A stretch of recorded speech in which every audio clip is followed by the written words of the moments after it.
history, citizenship has come in many forms. But the idea that outsiders in large numbers could become Roman citizens was entirely new in the ancient world, radical, startling, and the unique ingredient of empire.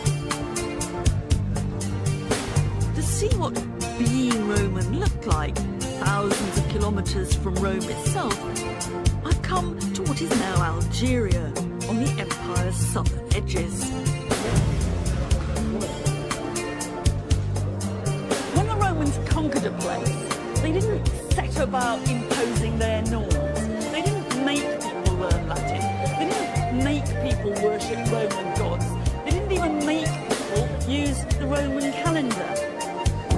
They exercised their power through incorporation. Now, I'm not talking about the poor suffering peasants here, but they managed to get the local elites on side. And one of the main ways they managed that was by extending full Roman citizenship.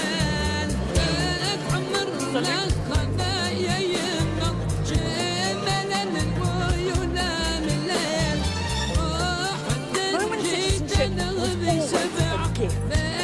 You didn't have to pass a citizenship test or pay a fee, you didn't have to learn Latin, and you didn't have to salute the flag. Not that Romans had flags, but you know what I mean. So why would you want to be a Roman citizen? Well, there were all kinds of particular legal rights it gave you to make contacts, marriage rights, and it meant you could never be crucified. Write down that that's what's driving most people. The important thing about Roman citizenship was that it gave you a stake in Rome. It's a bit like the American dream. You know it doesn't work for most people, but the dream still matters.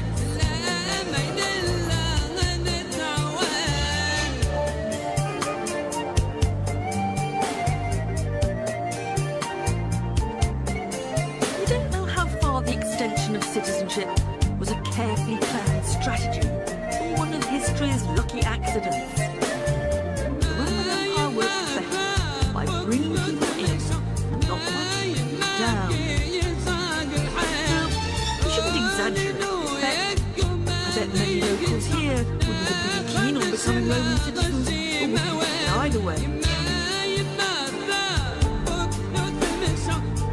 In any case, imperialism, however cosily Algeria is no stranger to the conflicts of empire, to put it mildly. From the ancient Phoenicians, through the Arabs and Ottomans, to the French, and that's not to mention the Romans. In fact, it's in Algeria that some of the most impressive Roman remains in the whole world are to be found. And they have really important stories to tell. The story of Roman Algeria began, as most stories of the empire began, with the brutal oppression of the native population. I'm driving through what were once the killing fields of Africa. It's where the Romans fought for decades. Even after the conquest proper, there were thousands of soldiers stationed here, policing and nodding the frontier south. Even in parts of the empire where there had been no towns before, the Romans sponsored, encouraged and bankrolled the building of cities, Roman style. Tيmqاد was originally built for retired Roman soldiers serving nearby. And it reveals a lot about how Rome put down roots far from Italy, how its identity and culture flourished at the fringes of the empire. To get my bearings now, this must be one of the main gateways into the town. When you first walk in, it looks a terrible jumble actually, but almost instantly you come to a cross street and see another paved street on absolute grid pattern. This must be one of the best surviving examples of Roman town planning anywhere in the empire. It's a pretty aggressive statement of Romanness in the middle of the desert, which means it's not that hard for me to find my way around. And I guess I'm now in a little house and a rather splendid door.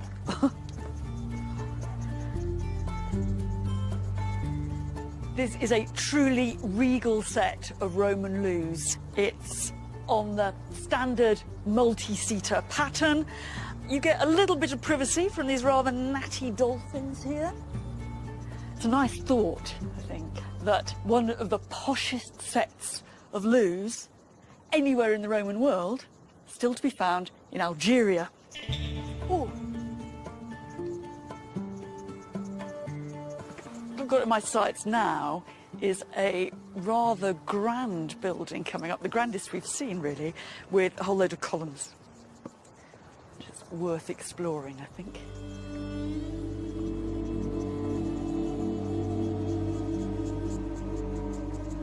Rather posh entrance courtyard.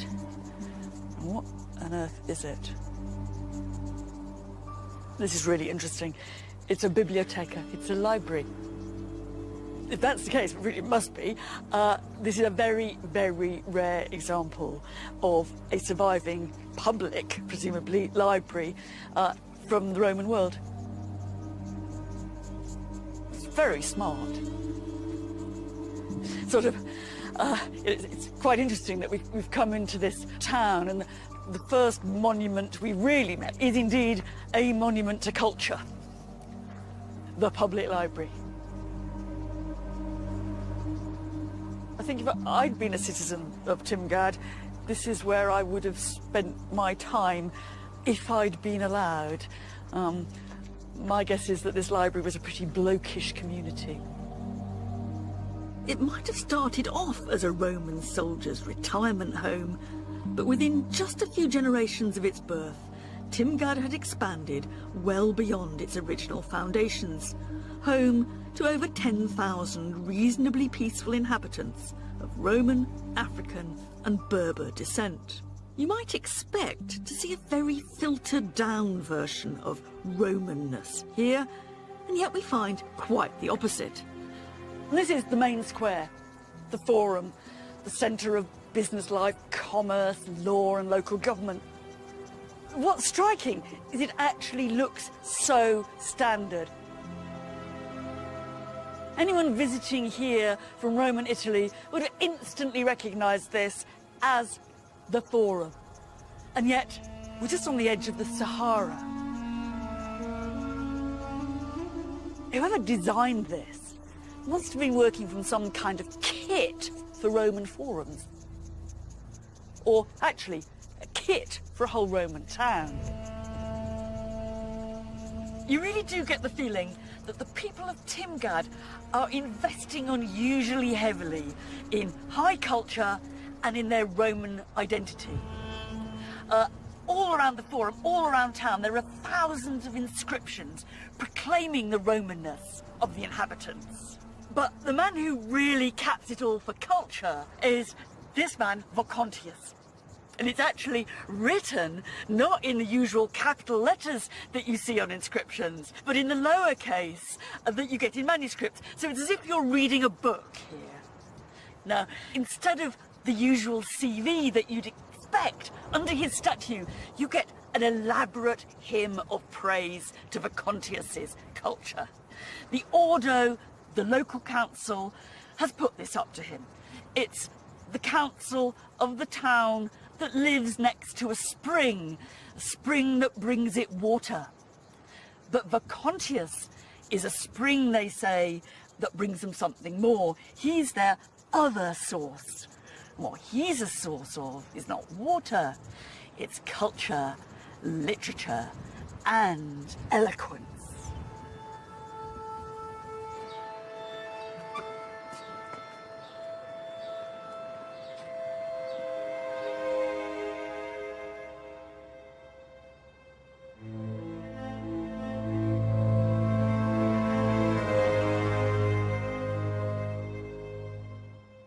Here, on the margins of the empire, the people of Tymgad are as committed as anyone else to showing they are Romans. All these mosaics come from the floors of buildings in Tيمقاد, and they give you some idea of what the original colour of the place must have been like. And also the richness.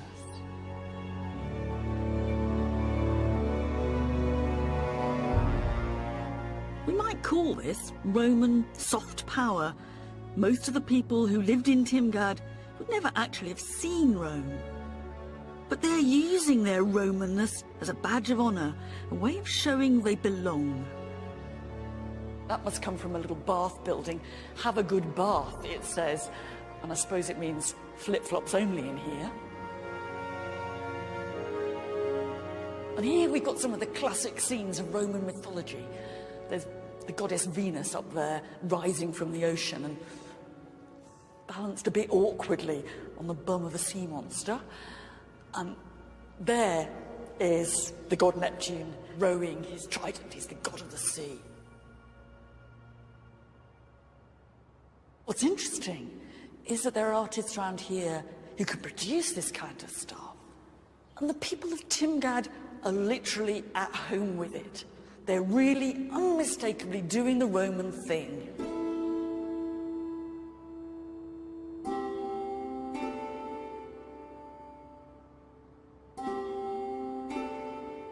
I'm sure there must have been awful quarrels going on here, but on the surface, Tيمقاد looks a pretty happy little place. And that's summed up by this bit of pavement art. What it is a gaming board with words written across. In fact, you move your piece from letter to letter. And the words make a slogan. Venare lawari, hunting and bathing. Ludere ridere, gaming and laughing. Orchest vivere, that's living. Kind of makes you realise how far this place and its inhabitants have come. They started out as a bunch of top ex-squaddies. A few generations later, they're not just hunting and bathing, they're bookworms in the local library, and they're visiting a rather posh local lavatory with dolphin fittings.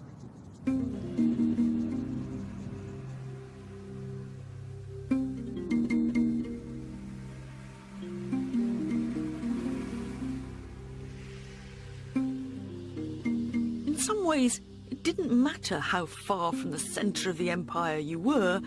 Being Roman meant belonging, if you had lots of money. By allowing the local elite into the club, Rome secured their support. In return, the local rich felt part of a bigger world. And it's here in Algeria that we have one of the most extraordinary cases of how one could climb the greasy pole of Roman political power. This is a really proud boast of success. It's a standout memorial designed to show just how far you could go, even if you were brought up on the margins of the empire, in what's now rural Algeria. It's put up by a man called Quintus Lollius Urbicus, to his dad, to his mum, his brothers and his uncle. But most of all, it's put up to himself. We know precious little about Urbicus's roots, whether he was of Roman or Berber descent, or perhaps both. But what we do know is that he grew up just a few kilometres away from the family mausoleum in the small, remote Roman town of Tidis, and his family were Roman citizens.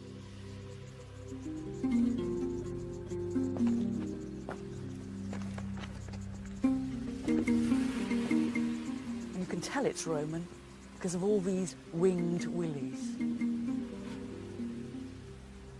Even in its heyday, Tidis is unlikely to have had more than 1,000 inhabitants. It's more of a village than a town. And I doubt that it was particularly well known in Algeria